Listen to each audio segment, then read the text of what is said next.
زۆر لە فارسەکان کە داخڵی ئیسلامەتیەکە بوون بەو عەقائیدیانەی خۆیانەوە کە هەیان بوو هاتبوون.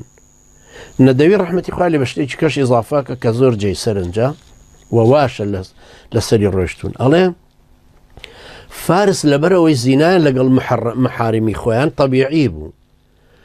یەزدەجورد کیسرای سێیەم کچەکەی خۆی مارە کرد. لەبەرەوە زیناکردنیان لە ناوان شتێکی طەبیعی بوو و مە محاریمیش طەبیعی بوو. بۆیە کە تەشەیوعەکەشیان وەرگرت زەواجی متعە لە ناویانە ئاسان بوو. و ئەهلی مەلەزاتی جنسیشن بە طەبیعی ئەهلی فورس بەم دووشتەوە مانەوە. پیرۆزی مەلیکەکان لە دید و تێڕوانینیانە فەسادی ئەخلاقی کە فەسادی ئەخلاقیەکان بۆ بوو بە تەشریع. بۆیە ئێستا نەورۆزەکەش هەروەیان بۆتەوە بە تەشریعێکی دینی. دوعایان هەیە دوعای نەورۆز.